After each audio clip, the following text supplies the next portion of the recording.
तो हेलो नमस्कार दोस्तों। आज इस वीडियो में हम जैन धर्म से जुड़े हुए जितने भी इम्पोर्टेंट फैक्ट हैं वो आपके किसी भी एग्जाम में आप बैठिएगा हर जगह आपको काम देंगे। तो चलिए देखते हैं जैन धर्म से रिलेटेड कौन कौन से इम्पोर्टेंट फैक्ट हैं जो हमें जानना चाहिए। देखिए, जो जैन धर्म है इसके संस्थापक अगर हम बात करें तो जैन धर्म के संस्थापक प्रथम जो थे वो तीर्थंकर ऋषभ देव, इनको आदिनाथ भी बोला जाता है, इनको माना जाता है। कौन थे? ऋषभ देव, और इन्हीं को ही आदिनाथ बोलते हैं। ये थे।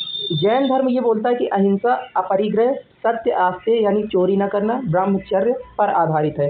तो जैन धर्म मेनली अहिंसा यानी किसी को मत मारो, किसी की जान मत लो, अपरिग्रह, सत्य, आस्तेय यानी चोरी मत करो, और ब्रह्मचर्य जो आप जानते होंगे इस पर आधारित है। अब देखिए, एक चीज़ इंपॉर्टेंट आपको और ये बता दें कि इसी वीडियो में आपको लास्ट में हम कुछ एमसीक्यू लगवाएंगे जिससे आपकी अच्छी खासी प्रैक्टिस हो जाएगी इस टॉपिक के ऊपर। तो आप वीडियो पे बने रहिएगा। चलिए आगे बढ़ते हैं। जिन, देखिए कई बार पूछता है कि जैन धर्म में जो जिन शब्द यूज हुआ इसका क्या अर्थ है। तो जिन है जिसने इंद्रियों पर विजय पाई हो, उसी से जैन शब्द बना है। तो जिन से बना है जैन, और इसका अर्थ होता है जिसने इंद्रियों पर जीत लिया हो, इंद्रियों को जीत लिया हो, इंद्रियों पर विजय पा ली हो, उसको हम बोलते हैं जिन।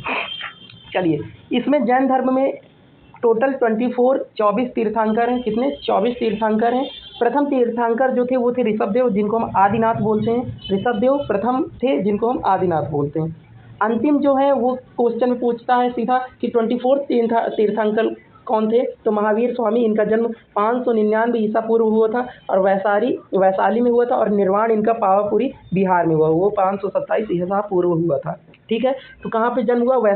वैशाली में, और निर्वाण इनका कहाँ पे हुआ? पावापुरी बिहार में। वैशाली में जन्म होता है, निर्वाण पावापुरी बिहार में होता है। चलिए, महत्वपूर्ण ग्रंथों की बात करें तो महत्वपूर्ण ग्रंथ आपको देखने को मिलेगा आदि पुराण। आदि पुराण अभी जो पेट का एग्जाम हुआ है वहाँ पर पूछा गया आदि पुराण किसने लिखा है, फिर किससे संबंधित है।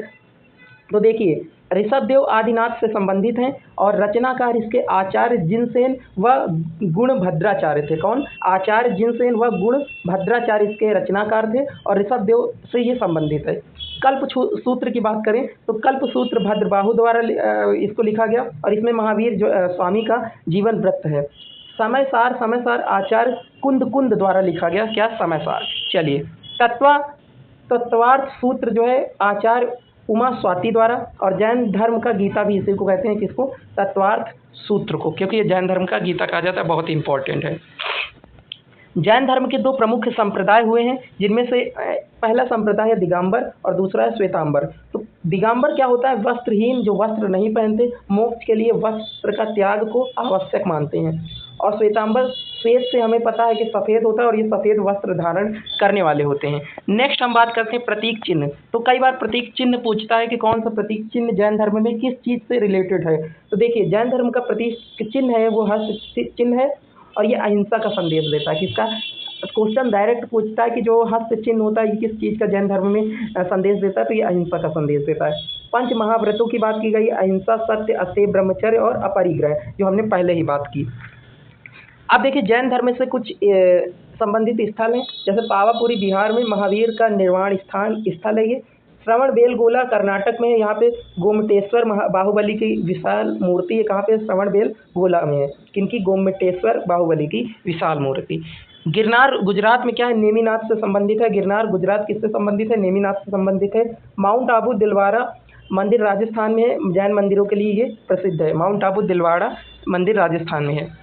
इसके बाद वन लाइनर अगर हम फैक्ट्स की बात करें तो प्रथम तीर्थंकर ऋषभ देव आदिनाथ, अंतिम तीर्थंकर महावीर स्वामी। और आपकी देखिए 5 मिनट में कंप्लीट ये टॉपिक खत्म हो गया। इसके बाद हम 1 मिनट 2 मिनट में आपके एमसीक्यू करेंगे, और इस तरह 7 मिनट में ये कंप्लीट टॉपिक आपका खत्म होता है। इसके अलावा अगर कोई टॉपिक है तो आप कोई क्वेश्चन इससे रिलेटेड आप कॉमेंट में ज़रूर पूछ सकते हैं, तो उसको हम अलग वीडियो में भी बना देंगे अगर कोई एक्स्ट्रा बचता है।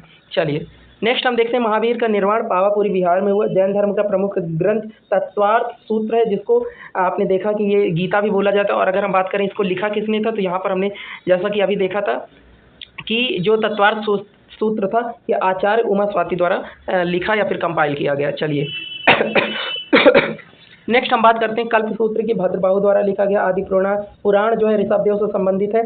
गोमटेश्वर मूर्ति जो है श्रवणबेलगोला कर्नाटक में है। और जैन धर्म के 2 संप्रदाय हैं, दिगंबर और श्वेतांबर। जैन धर्म का मुख्य सिद्धांत है अहिंसा। इसके बाद नेक्स्ट है बाहुबली गोमटेश्वर की जो मूर्ति है ये कौन है, तो ये ऋषभदेव के पुत्र थे। चलिए अब हम देखते हैं एमसीक्यू यहाँ पर आपको दिए हुए हैं, आदि पुराण किस तीर्थंकर से संबंधित है। तो आदि पुराण महावीर स्वामी, ऋषभदेव, आदिनाथ, पार्श्वनाथ, नेमिनाथ। तो इसका जो सही जवाब होगा वो होगा ऑप्शन नंबर बी, ऋषभदेव जी से संबंधित है। चलिए महावीर स्वामी का निर्वाण स्थान कौन सा है, राजगृह, श्रवणबेलगोला, पावापुरी या फिर माउंट आबू। तो उसका सही जवाब है Pawapuri, Bihar. Option number C एकदम सही है। आगे बढ़ते हैं। जैन धर्म का प्रमुख ग्रंथ तत्वार्थ सूत्र किसके द्वारा लिखा गया, भद्रबाहु, आचार्य कुंदकुंद, आचार्य उमास्वाति, आचार्य जिनसेन। सही जवाब होगा ऑप्शन नंबर सी, आचार्य उमास्वाति। अभी हमने देखा था और इसी को जैन धर्म की गीता भी कहा जाता है। चलिए आगे बढ़ते हैं नेक्स्ट क्वेश्चन की ओर। श्रवणबेलगोला किसके लिए प्रसिद्ध है, पार्श्वनाथ मंदिर है, गोमटेश्वर बाहुबली की मूर्ति है, महावीर का जन्म स्थान या फिर कल्पसूत्र की रचना है। तो यहाँ पे आप देखते हैं option number B, Gomateshwara Bahubali की मूर्ति है। चलिए नेक्स्ट और लास्ट क्वेश्चन है एमसीक्यू यहाँ पर। जैन धर्म का मुख्य सिद्धांत क्या है, तो जैन धर्म का मुख्य जो सिद्धांत क्या, मोक्ष है, अहिंसा है, अपरिग्रह या फिर अस्तेय। सही जवाब हो जाएगा आपका ऑप्शन नंबर बी। जो जैन धर्म का मुख्य सिद्धांत है वो है ऑप्शन नंबर बी, अहिंसा। जैन धर्म में हमेशा अहिंसा की बात कही गई है। तो इस तरह से ये कंप्लीट टॉपिक आपका खत्म होता है। फिर भी अगर कोई टॉपिक ऐसा है जो आपको लगा हो, कोई क्वेश्चन ऐसा है जो आपको लग रहा हो कि और भी पढ़ने लायक है, तो आप नीचे कॉमेंट में बताइएगा, हम उस पर वीडियो जरूर बनाएंगे। आपको ये वीडियो कैसी लगी जरूर बताएं और इस वीडियो को शेयर करें अगर किसी को इस वीडियो की ज़रूरत है, और इस चैनल को सब्सक्राइब कर लें। आपसे अगली वीडियो में फिर से मुलाकात होगी, तब तक के लिए धन्यवाद।